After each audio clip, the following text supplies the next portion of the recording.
इस मैप को ध्यान से देखिए, ये मैप है वर्ल्ड वॉर 2 के यूरोप का। अब आप इमेजिन करो, आप जर्मनी के एक टॉप नाजी ऑफिशियल हो, आपको कहा जा रहा है कि लड़ाई आपने करवाई है और अब आप लड़ाई में हार चुके हो। तो आपके मन में सबसे बड़ी, सबसे इंपॉर्टेंट बात ये होगी कि कैसे ना कैसे करके जर्मनी से भागना है, क्योंकि अब जो लोग आपसे जीते हैं, जिन्होंने आपको हराया है, वो आपको पकड़ के सजा देंगे और शायद से मार ही देंगे। तो ऐसी सूरत में अगर आप जर्मनी के टॉप नाजी ऑफिशियल हो तो आप भाग के कहाँ जाओगे? अगर नॉर्मल लॉजिक से सोचे तो साफ पता चलता है कि जो कंट्रीज जर्मनी के पास है, आप वहां भाग सकते हो। जैसे कि ईस्ट साइड पे सोवियत यूनियन, नीचे इटली, लेफ्ट साइड में फ्रांस, ऊपर ब्रिटेन।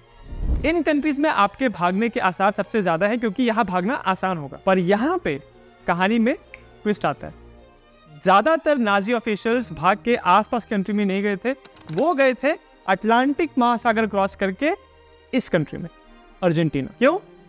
इसी के बारे में इस वीडियो में हम बात करेंगे। कहानी शुरू होती है वर्ल्ड वॉर 2 के स्टार्ट होने से पहले। वर्ल्ड वॉर 2 तो यूरोप में 1939 में स्टार्ट हुआ, बट उसके बहुत सालों पहले तक, दशकों पहले तक लगातार यूरोप से लोग जा रहे थे अर्जेंटीना में। उसका एक रीजन तो बहुत ऑब्वियस है। जैसे भारत पे अंग्रेजों ने राज किया था तो बहुत सारे अंग्रेज भारत में आए थे, ठीक उसी तरह अर्जेंटीना पे स्पेनिश एम्पायर का राज था। तो बहुत जाहिर सी बात है कि अर्जेंटीना में स्पेनिश इन्फ्लुएंस, उनके कल्चर का इन्फ्लुएंस बहुत ज्यादा था।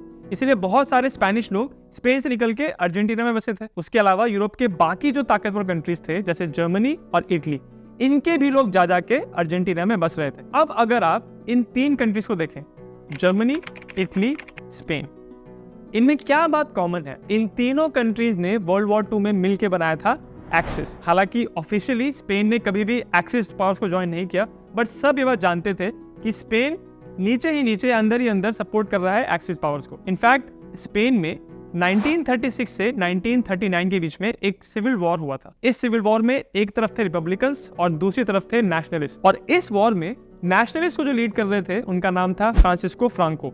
और उनकी मदद करने के लिए नाजी जर्मनी ने, हिटलर ने अपनी एयरफोर्स के प्लेन्स भेजे थे। और इसी जर्मन मिलिट्री की मदद की वजह से स्पेनिश सिविल वॉर में फ्रांको की जीत हुई थी। और इसी वजह से वो हिटलर के साथ थे और एक्सिस पावर्स के साथ थे। और क्योंकि उस समय स्पेन के रिलेशंस अर्जेंटीना के साथ बहुत अच्छे थे, तो इसी वजह से अर्जेंटीना के रिलेशंस जर्मनी के साथ भी अच्छे थे। इसी वजह से वर्ल्ड वॉर 2 के पहले ही नहीं, वर्ल्ड वॉर 2 के दौरान भी बहुत सारे जर्मन्स निकल के अर्जेंटीना जा रहे थे। इनफैक्ट आज भी अगर आप अर्जेंटीना की पॉपुलेशन देखेंगे तो उसमें आपको बहुत सारे जर्मन डिसेंट के लोग नजर आएंगे। बहुत सारे ऐसे फेमस अर्जेंटीना के सिटीजन्स हैं जो ओरिजिनली जर्मन्स थे या जर्मन डिसेंट के थे। तो ये तो एक बात हो गई कि वर्ल्ड वॉर 2 के अलावा भी बहुत सारे जर्मन्स अर्जेंटीना में जा रहे थे। दूसरा रीजन था जुआन डोमिंगो पेरोन। ये आदमी हमारी कहानी में बहुत इंपॉर्टेंट है।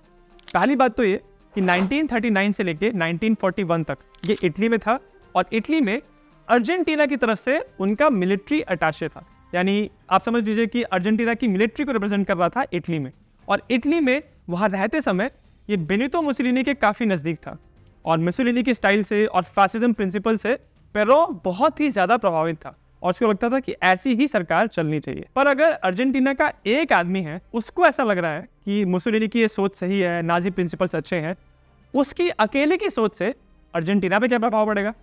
प्रभाव ये पड़ेगा कि यही आदमी जाके 1944 में अर्जेंटीना का बन जाता है वाइस प्रेसिडेंट। जुलाई 1944 से अक्टूबर 1945 तक ये वाइस प्रेसिडेंट था अर्जेंटीना का। और इसी वजह से जो ये पहले 1939-41 में इटली में रह के आया था, जो इसने अच्छे रिलेशंस बनाए थे फासिस्ट लोगों के साथ और नाजी लोगों के साथ, उन्हीं रिलेशनशिप की वजह से अब जब ये वाइस प्रेसिडेंट बन गया था तो ये उन लोगों की मदद कर रहा था। और उसके बाद यही आदमी पेरोन जून 1946 में अर्जेंटीना का बन जाता है प्रेसिडेंट। अब आप सोच के देखिए, किसी एक देश का राष्ट्रपति है, उसको नाजी ऑफिशियल्स की सोच या फासिस्ट लोगों की सोच सही लगती है, तो क्यों नहीं राष्ट्रपति बनने के बाद, जब उसके पास पूरी पावर है, तो क्यों नहीं वो कोशिश करेगा कि इन सारे लोगों को अपने देश में लाया जाए? वैसे तो पूरे सेकेंड वर्ल्ड वॉर में अर्जेंटीना न्यूट्रल था, बट जब वॉर खत्म होने वाला था, तो अमेरिका का बहुत प्रेशर आ रहा था अर्जेंटीना के ऊपर।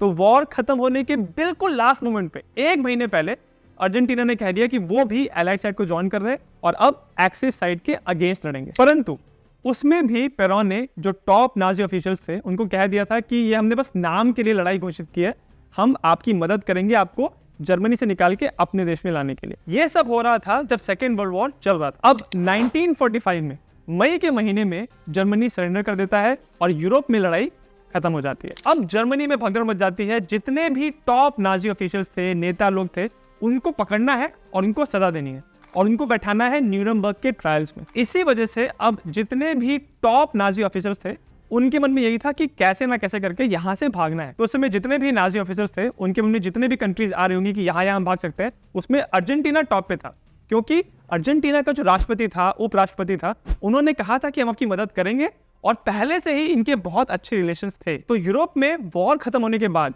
जो अर्जेंटीना का प्रेसिडेंट था पेरोन, उसने एक पूरा प्लान बनाया कि कैसे कैसे हम जितने भी टॉप नाजी ऑफिसर्स हैं, नेता हैं, उनको कैसे निकाल के लेके आएंगे। और जो उन्होंने पूरा रूट बनाया था उनको निकालने का कि यहाँ से पहले वो फ्रांस में जाएंगे, फ्रांस से वो स्पेन में आएंगे, वहाँ से शिप लेके वो आएंगे अटलांटिक ओशन को क्रॉस करके अर्जेंटीना। इस पूरे यात्रा करने के लिए उनको बहुत सारा पेपर वर्क लगना था, वीज़ा लगने थे, पासपोर्ट लगने थे। इन सारी चीज़ों में पेरोन ने उनकी मदद की, उनके लिए फेक डॉक्यूमेंट्स बनवाए, फेक पासपोर्ट्स बनवाए। और पूरी नाजी गवर्नमेंट में जितने भी इंपॉर्टेंट लोग थे जिनके पेरोन के साथ अच्छे संबंध थे या फिर जिनको पेरोन चाहते थे कि वो अर्जेंटीना आए, उनको वहां से निकालने के लिए पेरोन ने अपना पूरा जोर लगाया। और नाजी लोगों को जर्मनी से छुपा छुपा के निकालने के लिए जो रास्ते बने थे उनको अनऑफिशियली कहा जाता है रैट लाइन्स। इन रैट लाइन्स को यूज करके नाजी लोग सिर्फ अर्जेंटीना नहीं गए बट साउथ अमेरिका की बाकी कंट्रीज में भी गए। तो ये तो बात हो गई पेरोन के अपने रीजंस की, पॉलिटिकल रीजंस की। पर नाजी ऑफिशियल्स को अर्जेंटीना तक लाने के लिए सिर्फ यही रीजन नहीं था। जब वर्ल्ड वॉर 2 चल रहा था तो जर्मनी में जितने भी जूस थे और उसके अलावा जर्मनी के आसपास के एरियाज में जहां पे जर्मनी ने जीत हासिल की थी, वहां पे भी जो जूस थे उन सबको पकड़ पकड़ के कॉन्सेंट्रेशन कैंप में भेजा गया था।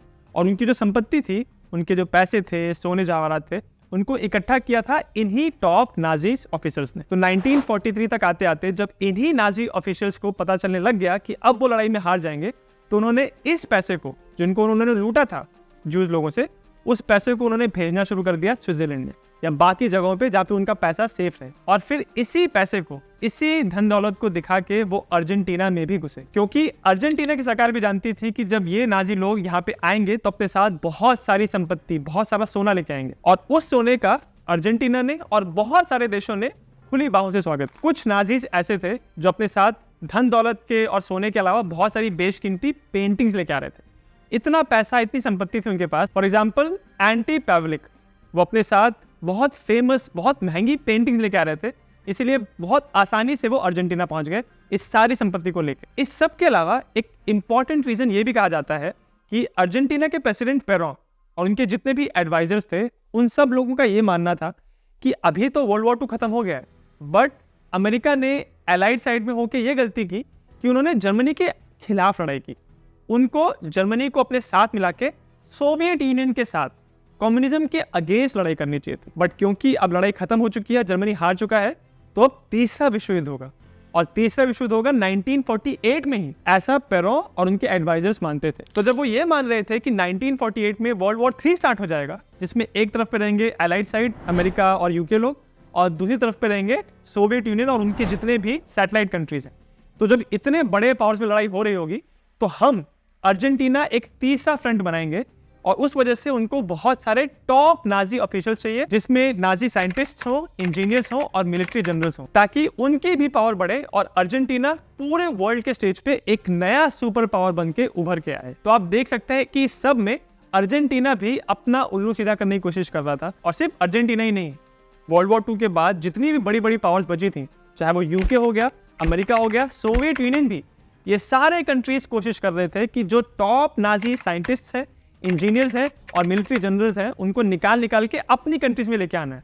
ऑपरेशन पेपर क्लिप अमेरिका ने इसीलिए किया था कि जो टॉप नाजी साइंटिस्ट है उनको छुपा के अपने देश में लेके आ जाए और अपने देश का जो साइंटिफिक रिसर्च है, अपना जो स्पेस प्रोग्राम है, नासा जो है, उसमें इन सारे साइंटिस्ट को यूज किया जाए।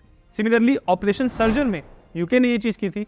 सोवियत यूनियन ने भी बहुत सारे साइंटिस्ट को, केमिस्ट्स को, इंजीनियर्स को निकाल के अपने कंट्री में लेके गए। तो इसीलिए ऐसा कहना गलत होगा कि सिर्फ अर्जेंटीना में ही नाजी लोग गए थे। सारी कंट्रीज ने, अमेरिका, ब्रिटेन, सोवियत यूनियन, इन सब लोगों ने धीरे धीरे करके इंपॉर्टेंट नाजी लोगों को निकाला था। और ये सब हर कंट्री ने अपने फायदे के लिए किया था। वर्ल्ड वॉर 2 खत्म होने के बाद जर्मनी में बहुत सारे नाजी लोगों को तो पकड़ लिया गया था, बट बहुत सारे, ज्यादातर नाजी लोग भाग गए थे। और ये भाग के सिर्फ अर्जेंटीना ही नहीं गए थे, साउथ अमेरिका के बहुत सारे कंट्रीज में, जैसे कि ब्राजील, चिले, पैराग्वे और भी जो बाकी रीजन्स थे साउथ अमेरिका के, उन सारे रीजन्स में ये नाजी लोग फैल गए थे। इनमें से कुछ नाजीज तो बहुत फेमस थे, जैसे कि एडोल्फ आइकमैन। इनको कहा जाता है कि इन्होंने ज्यूस के होलोकॉस्ट को पूरी तरह डिजाइन किया कि कैसे ज्यूस को ट्रांसपोर्ट करना है, कैसे मारना है और कैसे इस बात को छुपाना है। एडोल्फ आइकमैन को 1960 में अर्जेंटीना में पकड़ा गया था और इनको पकड़ा था इजराइल के मोसाद एजेंट्स ने। इनको पकड़ के वो लोग इजराइल में लेके गए, फिर वहां पे उनके ऊपर केस चला था। वो जो केस चला था उस पूरी प्रोसीडिंग्स की एक्चुअली वीडियोस भी अवेलेबल हैं और केस के बाद जब सेंटेंसिंग आई तो उनको दोषी पाया गया और फिर उनको एग्जीक्यूट किया गया था। ये केस पूरी दुनिया भर में बहुत फेमस हुआ था और इसके ऊपर एक बहुत फेमस मूवी भी बनी है। अगर आपको उसका नाम पता तो मुझे कमेंट्स में बताना। यूरोपियंस भी, एलाइड पावर्स भी ये बात जानते थे कि बहुत सारे नाजी लोग भाग भाग के साउथ अमेरिका में चले गए, तो काफी कोशिश की जा रही थी, बहुत मैन हैंड लॉन्च किए गए थे ताकि इन्हीं नाजी लोगों को पकड़ा जाए। कुछ लोगों को तो पकड़ा गया जैसे एडोल्फ आइकमैन, बट ज्यादातर नाजीज अर्जेंटीना में जाके बिल्कुल शांत जिंदगी जीने लगे और वहां पे जो ऑलरेडी जर्मन पॉपुलेशन थी उनके साथ बिल्कुल ब्लेंड हो गए, बिल्कुल मिक्स हो गए। कुछ नाजीज ऐसे भी थे जो 1990s तक आते आते अपनी रियल आइडेंटिटी में बिना छुपाए अर्जेंटीना में बिल्कुल खुलेआम रह रहे थे और उनको फिर पकड़ा गया और वापस यूरोप में लाया गया, उनके ऊपर केस चले। बट ज्यादातर नाजीज ऐसे थे जिनको कभी भी पकड़ा नहीं गया और इसीलिए ऐसा कहा जाता है कि वर्ल्ड वॉर 2 खत्म होने के बाद जितने भी भगौड़े नाजीज थे उनमें से ज्यादातर लोगों को अर्जेंटीना ने शरण दी। वॉर खत्म होने के बाद जितने नाजीज को पकड़ा गया था स्पेशली जर्मनी में, उनके ऊपर जो न्यूरमबर्ग ट्रायल्स चले थे, अगर आपको उसके बारे में जानना है तो मैंने एक अलग से वीडियो बनाया है, उसका लिंक वीडियो के डिस्क्रिप्शन में है। और अगर ये वीडियो आपको अच्छा लगा तो मेरे चैनल जिज्ञासियन को सब्सक्राइब जरूर करें।